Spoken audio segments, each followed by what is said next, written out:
Hey, I'd like to cancel my residency registration. Sir, are you joking right now? Not joking. There's something growing in my brain. Doctors say I don't have much time left. Glioblastoma grade 4. You're a government employee, you know what that means. It means a death sentence, no chance of parole. The clerk's face dropped instantly. He picked up the report and read every single word. Then his eyes landed on me, somewhere between pity and confusion.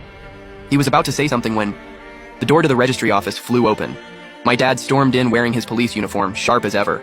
Right behind him was my mom, the city bureau's chief forensic examiner, and trailing behind them like a startled little animal, the boy my family had taken in, Jiang Yu. My dad's voice hit like a thunderclap, that same familiar rage that made the whole lobby buzz. Jiang Cheng, what the hell is wrong with you? He crossed the room in one stride, didn't even glance at the report on the desk, and slapped me across the face. The crack echoed. The entire office went dead silent. I ran my tongue over the metallic taste at the corner of my mouth. Didn't move. Didn't say a word. Used to it. You pulled this stunt just to steal attention from your brother? What a waste of police resources. Everything we taught you gone. My dad, Jiang Weiguo, deputy head of the criminal investigation unit, standing there ripping into me like I was a suspect he'd just collared, not his own son. My mom, Liu Mei, snatched the diagnosis out of my hand. Those eyes, the ones that had stared down countless corpses without flinching, skimmed the page twice and let out a cold laugh. Faking medical records for attention? Jiang Cheng, wow, you've really leveled up. Still the same little liar you've always been. She dropped the paper, the one that basically signed my death warrant, onto the desk like it was junk mail. And right on cue, Jiang Yu's performance began. He rushed over, eyes red, and grabbed both my parents' hands. Mom, Dad, it's my fault. It's all my fault. If I hadn't wanted a birthday party, none of this would have happened. Bro, I'm so sorry. I'll never celebrate my birthday again, please. Just stop lying to Mom and Dad, okay? That little speech was a masterpiece. First, it framed my breakdown as petty jealousy. Second, I'll never have a birthday again, made him look selfless and me look unhinged. Third, it cemented the label, Jiang Cheng, the liar. It worked. My parents' expressions darkened even more. Look at your brother. You got even half his maturity? Over a birthday, you're pulling this life or death act, threatening to erase yourself from the system. Who exactly are you trying to threaten? I ignored their screaming. I just felt a warm rush from my nose. Wiped it.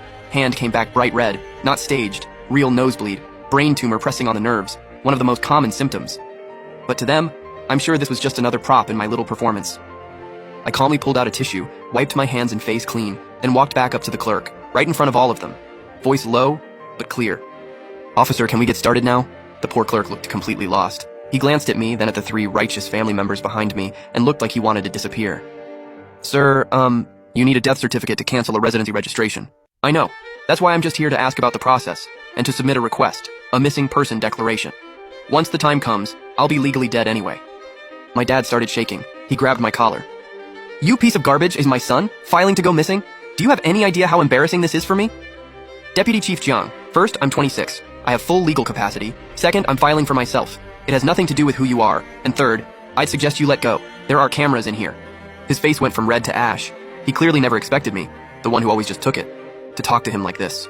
Cold, official, done.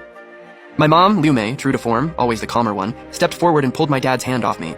Jiang Cheng, when you're done throwing your tantrum, come home. This report you faked is full of holes. Classic glioblastoma symptoms are seizures and intracranial pressure, not a little nosebleed. What are you cosplaying, a K-drama lead? Don't insult my profession. Sharp, cutting, exactly like always. In her world, every bit of pain I felt was just bad acting. I didn't argue. I just reached into my backpack and started laying things on the desk one by one. Brain CT scans, contrast MRI imaging, a biopsy pathology report, my attending physician's signature, and the hospital's official seal. Dr. Liu, you're the professional here. You should be able to read these better than I can. Go ahead and tell me, are these all fakes too? That thick stack of documents hit Liu Mei like a slap she never saw coming. For the first time, her expression cracked. That unshakable composure she always wore finally showed a fracture. She held the CT scan up to the light. Her pupils contracted sharply. My dad snatched it away. He's no doctor, but that massive, irregular shadow swallowing half the brain. You don't need a medical degree to know something is very, very wrong. What is this? It was the first time I'd ever heard his voice shake. The tumor was caught too late. No surgical options left. Chemo and radiation would just buy time. Best case, 6 months. Worst case, 3.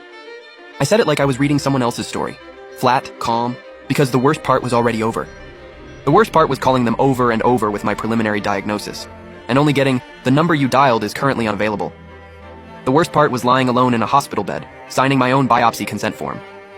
The worst part was getting the final results with no one beside me, just the sunset through the window. I'd already run out of tears. Dead silence in that office. Jiang Yu had stopped crying too. Probably hadn't expected me to go this far or that I'd come this prepared. No, no way, this can't be real. My mom muttered under her breath and started frantically flipping through the reports, hunting for any crack, any inconsistency, anything. This has to be a mistake. Which hospital? Which doctor? I'm going to get answers. Dr. Lee from the neurosurgery department at City Hospital. Mom, you've got connections. Call him right now and verify. Liu Mei's hand froze. Dr. Lee, a leading authority in neurology, her old contact. That name destroyed the last shred of doubt she had left. My dad's body swayed. He leaned back against the wall, eyes unfocused, staring at me, lips moving but nothing coming out. The look on his face? Shock? Panic? But the one thing I'd hoped to see, even a trace of heartache, wasn't there. They never cared whether I'd live or die. What they cared about was how much of a mess this was going to make of their lives. I turned back to the clerk, who had completely checked out by this point. Can we move forward now?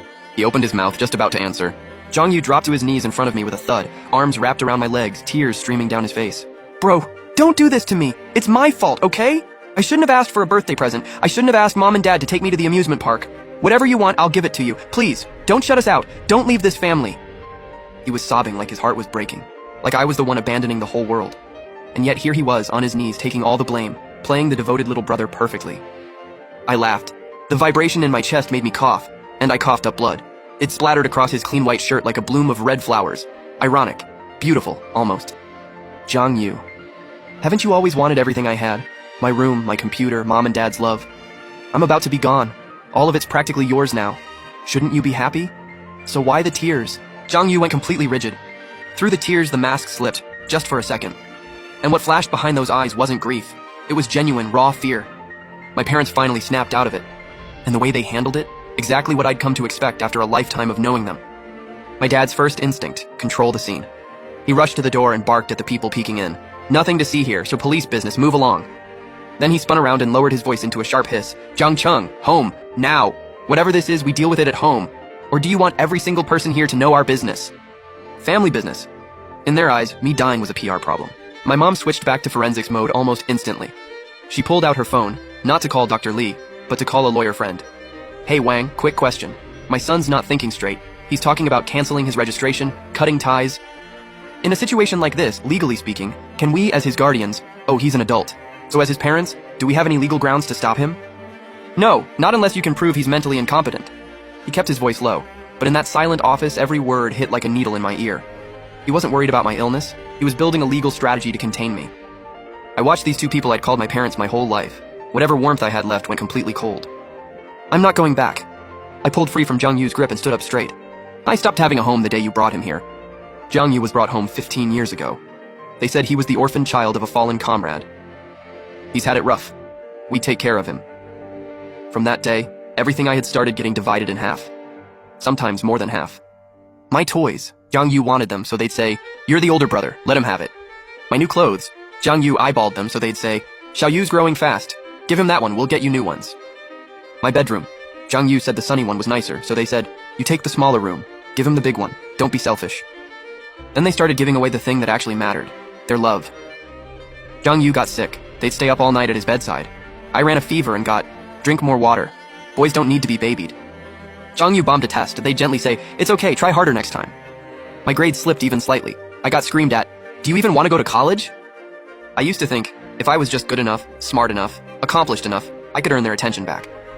I got into the top university, earned the highest scholarship, landed the best job, handed over 2/3 of my paycheck every month, just so they'd have it easier, just so they'd look at me. I was wrong. None of it meant anything to them. Everything I ever did couldn't hold a candle to a single one of Zhang Yu's tears, because Zhang Yu was the symbol of their compassion, proof of what good people they were. And me? I was just a reminder that they had another son, an afterthought. Zhongcheng, you ungrateful little...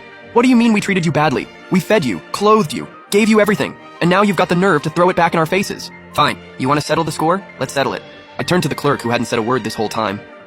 Officer Chen, I'm sorry for taking up so much of your time. I'm not here to cancel my registration anymore. I'm here to file a report. Everyone froze. Officer Chen looked completely thrown off. File a report? For what? I reached into my backpack and pulled out the last thing I'd brought, a thick stack of bank statements and a small handwritten ledger. I'm reporting Zhang Yu for fraud and theft.